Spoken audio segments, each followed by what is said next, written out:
नमस्कार दोस्तों, स्वागत है आप सभी का निष्काम एजुकेशन पर। दोस्तों, आज के इस वीडियो में हम देखेंगे डेली प्रैक्टिस सेट का ये जो 7वें क्रम का वीडियो है अपना उसको। ठीक है, ये अपना 7वें क्रम का है। इसमें हम लोग महत्वपूर्ण 10 प्रश्नों को लेंगे। ठीक है, डेली प्रैक्टिस सेट में जो है जितने भी जो प्रैक्टिस सेट आएंगे उसमें हम लोग 10 क्वेश्चन को ही लेंगे। इससे संबंधित और महत्वपूर्ण जो कि जहाँ से प्रश्न बन सकते हैं उस चीज़ों को भी डिटेल करने की कोशिश करेंगे, याद करेंगे। ठीक है, तो चलिए शुरू करते हैं पहले क्वेश्चन से। पहला क्वेश्चन दिया हुआ है, कलचुरियों के द्वारा किस संवत का प्रयोग किया गया था। पहला क्वेश्चन दिया है, कलचुरियों के द्वारा किस संवत का प्रयोग किया गया था। आपके ऑप्शन है शक संवत, विक्रम संवत, कलचुरी संवत या फिर त्रिकुटक संवत। ठीक है, तो इसका करेक्ट आंसर हो जाएगा ऑप्शन नंबर डी, त्रिकुटक संवत। देखिए दोस्तों, ये जो त्रिकुटक संवत है ये स्टार्ट कब से होता है बोलेगा अगर पेपर में, तो 248 ईस्वी से लेकर के 1000 ईस्वी तक का इस त्रिकुटक संवत का प्रयोग किया गया। ठीक है सर, पहले फैक्ट तो यही है। ठीक है, इसके बारे में आप जानिएगा। इसके अलावा आप इस शक संवत को जानिए। ये शक संवत जो है 78 से प्रारंभ होता है। ठीक है, 78 माइनस में, अर्थात ईसा पूर्व में ये जो है 78 ईसा पूर्व का ये शक संवत माना जाता है। अर्थात अभी जो वर्तमान समय चल रहा है उससे जो है 78 माइनस करेंगे तो हमको शक संवत मिलेगा। उदाहरण के लिए जैसे कि अभी कौन सा सन चल रहा है, तो 2023 चल रहा है। ठीक है, 2023 में अगर हम लोग 78 को माइनस कर देंगे तो कितना आ जाएगा।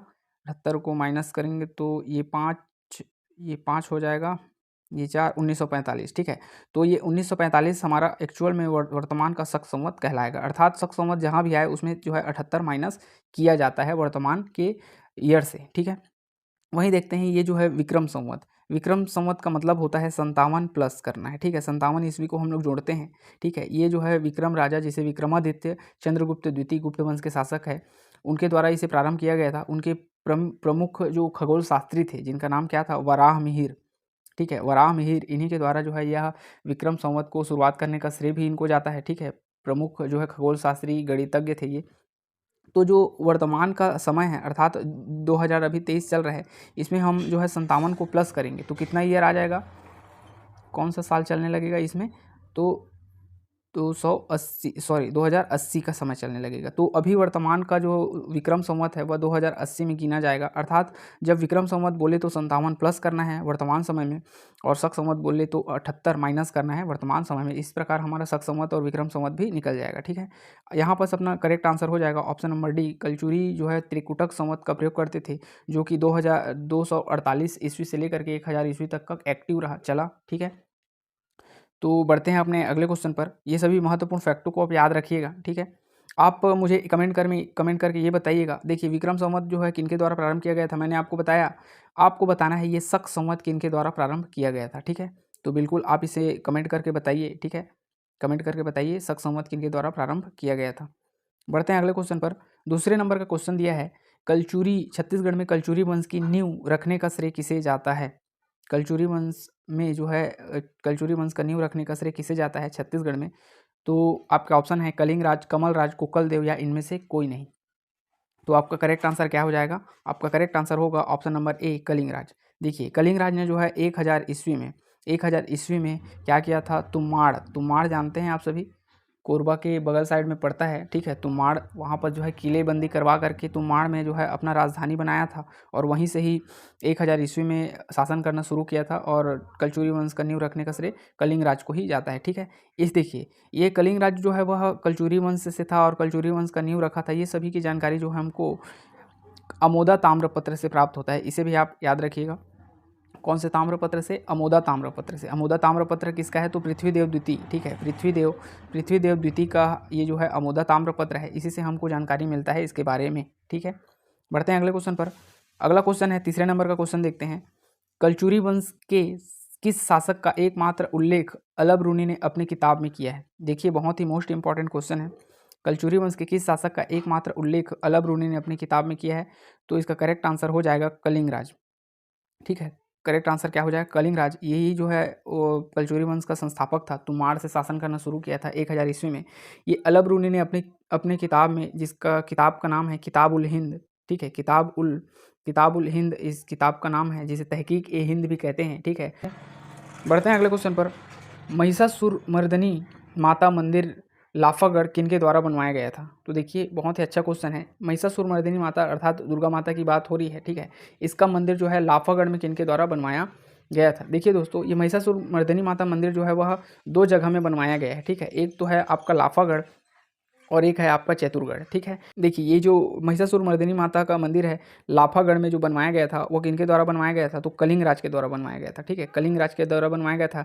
जबकि चैतुरगढ़ में जो है रत्नदेव के द्वारा बनवाया गया था। तो इसे भी आप याद रखिए, रत्नदेव प्रथम के द्वारा चैतुरगढ़ में, जबकि कलिंग राज के द्वारा, अर्थात इसमें का जो है करेक्ट आंसर सी हो जाएगा, कलिंग राज के द्वारा लाफागढ़ में बनवाया गया था, ठीक है। बढ़ते हैं अगले क्वेश्चन पर। इनमें से किस शासक को स्थापत्य प्रेमी शासक कहा जा सकता है? तो देखिए आपका ऑप्शन है कमल राज, जाजल देव, रत्नदेव या ए और बी दोनों, अर्थात कमल राज या जाजल देव। तो ये तो होगा नहीं, ये भी नहीं है। तो मुख्य रूप से कहा जाए तो रत्नदेव प्रथम को ही क्या कहा जाता है? तो स्थापत्य प्रेमी शासक माना जाता है। इनके द्वारा बहुत सारे क्षेत्रों का निर्माण करवाया गया, बहुत सारे मंदिरों का निर्माण करवाया गया, ठीक है। आप सभी को पता है कि रत्नदेव प्रथम के समय में ही रतनपुर जो है वह चारों युगों में फेमस हुआ, अर्थात पहले से ही तो प्रसिद्धि थी, लेकिन जो है इनके शासन के समय में इसको क्या और बहुत ज़्यादा महत्व मिलने लगा। रतनपुर को इनके समय में ही कुबेरपुर की संज्ञा दिया गया, ठीक है। रत्नावलीपुरम कहा गया, ठीक है। इसके अलावा चतुर्युगपुर भी इनके द्वारा कहा गया। रतनपुर को ही तकियों का शहर इनके समय में ही कहा गया, तालाबों का शहर भी इन्हीं के समय में कहा गया। इस प्रकार और बहुत सारे जो है रतनपुर को उपाधि दी गई, ठीक है, इन्हीं के समय में। क्यों कहा जाता था? क्योंकि यह एक स्थापत्य प्रेमी शासक था और इसने जब रतनपुर को अपनी राजधानी बनाया, रतनपुर को अपनी राजधानी बनाया, तो यहाँ के लोग जो है धन्य धान से परिपूर्ण हो गए, क्योंकि यहाँ पर जल की कमी नहीं थी। तो खेती अच्छे से करते थे, खेती अच्छे से करते थे तो धन्य धान से परिपूर्ण हो गए, जिससे इनके पास पैसा भी बहुत आने लगा। तो इस कारण रत्नदेव को ही स्थापत्य प्रेमी शासक कहा जाता है। अर्थात इनके द्वारा देखिए बहुत सारा स्थापना किया गया, जैसे कि बंकेश्वर महादेव का मंदिर, ठीक है, रत्नेश्वर महादेव का मंदिर स्वयं के नाम पर, ठीक है। इसके अलावा आप लोगों ने रतनपुर का महामाया मंदिर के बारे में सुना ही होगा, उसका भी निर्माण किया गया, ठीक है। और इनके द्वारा जो है आप इससे पहले क्वेश्चन में हम लोग देखे ही हैं, और जो वो चैतुरगढ़ है उसमें महिषासुरमर्दिनी माता का मंदिर का निर्माण करवाया गया, ठीक है। तो इसे भी आप याद रखिएगा। चलिए बढ़ते हैं अगले क्वेश्चन पर। अगला क्वेश्चन दिया है, द्वापर युग में रतनपुर को किस नाम से जाना जाता था द्वापर युग में? तो देखिए द्वापर युग पहले इसका करेक्ट आंसर कर लेते हैं। तो द्वापर युग में जो है इसको क्या कहा जाता था? तो द्वापर युग में हीरापुर कहा जाता था, ठीक है। द्वापर युग में रतनपुर को हीरापुर कहा जाता था, अर्थात इसका आंसर जो है करेक्ट ऑप्शन नंबर बी हो जाएगा, हीरापुर। देखिए द्वापर युग में जो है हीरापुर कहा जाता था। द्वापर युग से पहले कौन सा युग आता है? तो त्रेता युग आता है। त्रेता युग में क्या कहा जाता था? तो त्रेता युग में कहा जाता था इसे मणिकपुर, ठीक है, मणिकपुर कहा जाता था। इससे पहले क्या कहा जाता था? त्रेता युग से पहले क्या आता है? तो सतयुग आता है। तो सतयुग में क्या कहा जाता था? इसको मणिपुर कहा जाता था, ठीक है। तो याद रखिएगा क्रम से, सतयुग में मणिपुर कहा जाता था, त्रेता युग में मणिकपुर कहा जाता था, जबकि द्वापर युग में इसको हीरापुर नाम दिया गया, और अभी वर्तमान में कलयुग में अर्थात इसको रतनपुर कहा गया है। इसके अलावा और बहुत सारे उपाधियां हैं जो रतनपुर को दिया जाता है, जैसे कि चतुर्युगपुर, तकियों का शहर, तालाबों का शहर, कुबेरपुर, ये सभी इनको कहा जाता है रतनपुर को। तो ये सभी फैक्टों को आप बिल्कुल याद रखिएगा, ठीक है। बढ़ते हैं अगले क्वेश्चन पर। 7वें नंबर का क्वेश्चन दिया है, सकल कोसलाधिपति की उपाधि किस शासक ने धारण किया था? तो बहुत ही अच्छा क्वेश्चन है, बिल्कुल आप लोगों ने ये क्वेश्चन जो है पेपर में देखा होगा। तो इसका करेक्ट आंसर हो जाएगा ऑप्शन नंबर बी, रत्नदेव प्रथम। रत्नदेव प्रथम ने ही सकल कोसलाधिपति की उपाधि धारण किया था। देखिए दोस्तों, 2 शासक हैं जिन्होंने सकल कोसलाधिपति की उपाधि धारण किया था। एक तो ये पृथ्वीदेव फर्स्ट और दूसरा है तिवरदेव, ठीक है। तिवरदेव कौन से वंश के शासक है? तो तिवरदेव जो है वह पांडु वंश के शासक थे, ठीक है, पांडु वंश के शासक थे। इन्होंने सकल कोसलाधिपति की उपाधि धारण की, और जो कलचुरी वंश का पृथ्वीदेव प्रथम है उन्होंने भी कोसलाधिपति की उपाधि धारण की थी, ठीक है। तो इसे भी आप याद रखिए। बढ़ते हैं अगले क्वेश्चन पर। 8वें नंबर का क्वेश्चन है, जांजगीर क्षेत्र में स्थित विष्णु मंदिर, जिसे नकटा मंदिर के नाम से भी जाना जाता है, इसका निर्माण किस शासक के द्वारा कराया गया था? तो देखिए जांजगीर में स्थित प्रसिद्ध एक मंदिर है जिसका निर्माण जो है जाजल देव प्रथम के द्वारा करवाया गया था, अर्थात ये 8वें नंबर के क्वेश्चन का करेक्ट आंसर हो जाएगा ऑप्शन नंबर ए, जाजल देव। ये जो विष्णु मंदिर है जांजगीर चांपा में स्थित है, नकटा मंदिर के नाम से जिन्हें जानते हैं, ठीक है। आप जो जांजगीर के होंगे वो बिल्कुल इस मंदिर के बारे में भली भांति परिचित होंगे। एक फैक्ट आप जाजल देव के बारे में और याद रखिएगा, बहुत सारे फैक्ट हैं इनके बारे में, लेकिन मैं किसको किसको बताऊं? तो इसका विस्तार से इसको पढ़ाया गया है, ठीक है। जब हम लोगों ने कलचुरी वंश को जब विस्तार से पढ़ा है क्लास में, उसमें आप बिल्कुल वहाँ पास जाइए और देखिए, ठीक है, कि इसका महत्वपूर्ण फैक्टों को किस प्रकार रिलेट करके बताया गया है, ठीक है। इनके द्वारा बहुत सारे विजित क्षेत्र जो कि बहुत ही कठिन होते हैं, ठीक है, अजीब-अजीब नाम के, उसको भी मैंने ट्रिक से वहाँ पास बताया है। तो इसका करेक्ट आंसर हो जाएगा जाजल देव, इनके द्वारा बनाया गया था। इससे संबंधित एक महत्वपूर्ण फैक्ट है, जो कलचुरी का जो यशः कर्ण था, कलचुरी का यशः कर्ण इसके समकालीन था, ठीक है। कलचुरी का यशः कर्ण जाजल देव प्रथम के समकालीन था, इसे भी आप याद रखिएगा, ठीक है। बढ़ते हैं अगले क्वेश्चन पर। इस सत्र का अर्थात इस वीडियो का सेकंड लास्ट क्वेश्चन है, 90 नंबर का क्वेश्चन। त्रिपुरी का गया कर्ण छत्तीसगढ़ के कलचुरी के किस शासक के समकालीन था? देखिए, इससे पहले मैंने यशः कर्ण के बारे में बताया था, ठीक है। अभी जस्ट पहले आपको मैंने फैक्ट के रूप में यशः कर्ण बताया था। यशः कर्ण जो है जाजल देव प्रथम के समकालीन था, जबकि त्रिपुरी का गया कर्ण किस शासक के समकालीन था? तो इसका करेक्ट आंसर क्या हो जाएगा? तो इसका करेक्ट आंसर हो जाएगा ऑप्शन नंबर बी, रत्नदेव द्वितीय। ये रत्नदेव द्वितीय जो है वह गया कर्ण के समकालीन था, जबकि यशः कर्ण के समकालीन जो था वह जाजल देव प्रथम था, और गया कर्ण के समकालीन जो था वह रत्नदेव द्वितीय था, ठीक है। तो आप इसे भी याद रखिएगा। बढ़ते हैं अगले क्वेश्चन पर। अगला क्वेश्चन दिया है 10वां क्वेश्चन, किनके द्वारा सूर्यपुत्र रेवंत का मंदिर बनवाया गया था? देखिए, सूर्यपुत्र रेवंत का मंदिर हमारे छत्तीसगढ़ में स्थित है, ठीक है। छत्तीसगढ़ में स्थित है, छत्तीसगढ़ का विकर्णपुर नामक स्थान पर, ठीक है।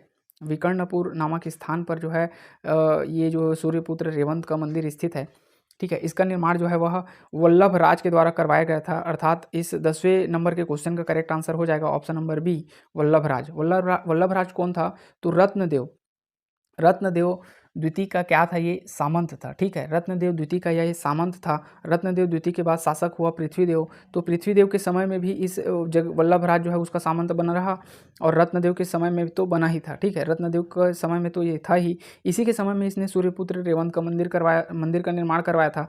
जबकि पृथ्वीदेव द्वितीय के समय में इसने क्या करवाया था? तो खारंग जलाशय का निर्माण करवाया था। खारंग जलाशय पता होगा आप सभी को, इसको खारंग जलाशय को संजय गांधी जलाशय के नाम से भी जानते हैं, जिसमें खूटा घाट जो कि बांध है वो बना हुआ है, ठीक है। तो ये सभी महत्वपूर्ण फैक्ट है जिसको आपको याद रखना है। इसके सारे और बहुत सारे फैक्ट बच जाते हैं, उसको हम लोग डिटेल क्लास में बिल्कुल करेंगे। ये तो प्रैक्टिस सेट के रूप में है, इसलिए इसमें बहुत कम जो चीज़ जो बहुत महत्वपूर्ण है उसको बताया गया है, ठीक है। तो ये थे आपके 10 क्वेश्चन जो कि कंप्लीट हो गए। किसी भी प्रकार का डाउट होगा तो बिल्कुल कमेंट करके पूछ सकते हैं, ठीक है। और किसी भी प्रकार का कुछ अगला फैक्ट जिसको बताने लायक हो सकता है, उसको आप कमेंट करके भी बता सकते हैं, ठीक है। आप सभी का बहुत बहुत धन्यवाद अंतिम तक बने रहने के लिए, ठीक है। देखिए दोस्तों, इसका जो PDF आपको चाहिए है, तो PDF आपको मिल सकता है, ठीक है। तो उसके लिए आपको टेलीग्राम ज्वाइन करना पड़ेगा। हम लोगों ने इसका जो है आंसर की भी बना के रखा हुआ है, इसको टेलीग्राम में हम लोग शेयर करेंगे। तो आप बिल्कुल जो टेलीग्राम का लिंक है उसमें जाइए और टेलीग्राम से जुड़िए। यहाँ पास आपको सभी जो क्वेश्चन है उसके PDF मिल जाएंगे। आपको पेपर के लिए, CGPSC के लिए, CG व्यापम के लिए बनाने में, अर्थात क्वेश्चन आंसर सेट लगाने में बहुत ही आसानी होगा, ठीक है।